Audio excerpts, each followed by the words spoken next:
Yo, I can't lie, Bungie is cooking and Marathon is finally starting to take shape in a real way. They just gave us a little bit more insight in regard to the runner shells and how things have changed, of course, since the alpha. By the way, if you are worried about Marathon like being a hero shooter, for lack of a better term, listen, I hear you, but the more I think about it, the more I think Bungie is actually doing this for a specific reason. And look, I'll get to that, all right? So let's talk about it. This is going to be the simplest way to understand the runner shells. You aren't just picking a skin or a vibe, you're actually picking the shell that you're going to inhabit on Tile Ceti 4. Each shell is going to come with its own ability suite that includes passives and most importantly a very clear silhouette. So when you spot somebody across a rooftop or sprinting through a corridor, you're not guessing what that individual can do, you can actually read the battlefield and make the appropriate play. And that right there, that's what I think Bungie is making a really intentional choice on here. You know, extraction shooters live and die by information. If I can't tell what just killed me or I have zero way to anticipate what a player can do, it doesn't quite feel hardcore, at least to the degree that I'm looking at, you know? It feels just a bit random in nature. Runner shells are basically Bungie saying, we want you to understand what you are up against before it is too late. Now let's do a quick rundown of what we saw. Full transparency, if you want the extensive breakdown of each runner shell, I will link the Marathon video down below in the description. We have the Destroyer, which is your frontline bully. You know, you got speed thrusters, the riot barricade, shoulder missiles, and tools that let you control space and force fights. Following Destroyer, you have Assassin, that is like a stealth fantasy. It's built to move slow, stay quiet, and pick moments when it wants to engage. It can also negate fall damage with the diving ability, it has invisibility, and it leans into smoke and disruption ultimately. Recon is that quote-unquote you thought you were safe shell. It has a tracker drone, scan pulse, and just overall information tools that will punish sloppy rotations or anybody that's trying to play cute. This is the shell in particular that will make assassin players nervous, and honestly, that is really healthy for the ecosystem. Then we have Vandal. Vandal is all mobility. You got the double jump, the longer slide, you can chain movement, and overall Vandal's kit will allow you to take angles that you're not supposed to have. Think of it as the shell that kind of turns the map into a bit of a playground. Now Thief is a pure extraction shooter fantasy. They have X-ray style vision for containers and threats in the line of sight, a pickpocket drone that can yoink loot, and a grapple. And who doesn't love a grapple, you know? It's basically built from the ground up for players who want to live for the bag, cause chaos, and escape by the skin of their teeth. Following Thief, we have Triage, who is your combat medic support shell. Triage has these revive style gauntlets, a drone that can help with shields and or health, and ultimately it just has utility that keeps your squad stabilized and impressive in longer engagements. I personally think Triage is going to be mandatory for every squad. And last but not least, we got Rook, the scavenger frame. This one is huge for accessibility and keeping the gameplay loop alive. Rook is a little bit different though. You can join matches in progress with his baseline kit, you have to solo queue,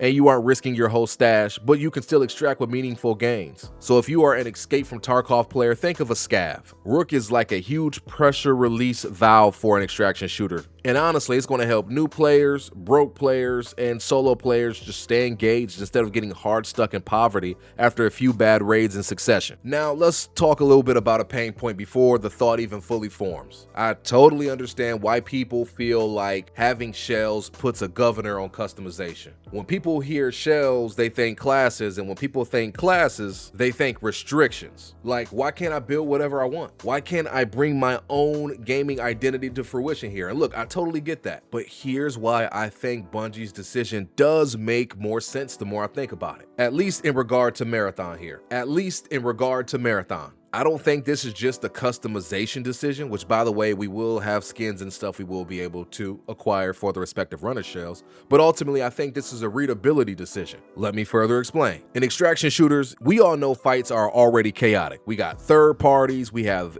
pressure from the AI, audio cues going on, long sight lines, quick rotations, random angles, and look, the list goes on, right? There's just a lot going on. If everybody can be everything at all times, the game becomes much harder to read, much harder to balance, and a lot of deaths start to feel like you got cheesed by something you could not have anticipated. I believe that runner shells create a foundation of counterplay. You know, if I see an assassin, I'm thinking smoke, stealth, disruption, and I'm adjusting my gameplay accordingly. If I see a destroyer, I'm thinking, yo, they're going to want to force aggro, they're going to want to space control, and they're going to want to get after me. If I see a recon, I'm thinking, yo, we're being watched and they are game planning to try to take us out. So I'm changing routes and I'm changing my timing. I think all those things contribute to a healthy gameplay loop. All of that will turn depths into lessons instead of question mark. And truthfully, I don't think this kills build crafting either. If anything, it can make build crafting a bit more meaningful, because now the upgrades, the cores, implants, mods, and whatever else Marathon ends up using don't exist in a vacuum. The shell can help give your loadout direction, and you're not just stacking random stats. You're going to be building around a fantasy with a purpose, and that's how you get identity without making the game unreadable. It also helps the gameplay loop from a broader perspective. When it comes to newer or casual players, full freedom can actually be a trap if we're being honest. Too many options, no direction, no idea what matters, and you end up copying a meta build anyway. Shells can reduce that paralysis a bit. You end up picking a shell that matches your instinct instead. Assassin for stealth, Triage for support, Vandal for mobility, Recon for information, Destroyer for aggression, Thief for your loot goblin tendencies. And now what you loot and what you find can make more sense. You now know what is more valuable for you, what's more conducive to your runner shell, what's more valuable for your teammate, and your progression becomes clearer. For my experienced players, it creates higher level decision making, because it's not just what gun do you have, it's what shell are you, what shell am I, what mods do I have in, what implants do I have. Those type of thoughts and that type of layered thinking is what keeps a game interesting long term. It becomes a little bit more like a chess match, you know? And to be honest, this feels like Bungie carving out their identity in the extraction shooter space. A lot of extraction shooters lean heavily into the notion that everything is improv. Good luck. Bungie seems to be aiming for something that's a bit more readable, more structured, more intentional, without losing the risk of tension, extraction, and loot. If they can deliver here, if they execute this properly, runner shells could be one of the reasons why Marathon feels distinct instead of feeling like it's chasing what already exists. And yeah, by the way, I know Delta Force exists with classes and everything. That's apples to oranges. That's more of a militarized, pseudo-futuristic shooter. That is not the space of Marathon here, all right? Just wanted to get that out the way. But anywho, I digress. So yeah, I do get why people are frustrated, but also I think there is a world where runner shells make Marathon more fair, more strategic, and more consistently fun, because fights will actually be readable. I would say if you're somebody that's not a big fan of the runner shells, just at least give it a shot before you make up your mind. And if you don't like it,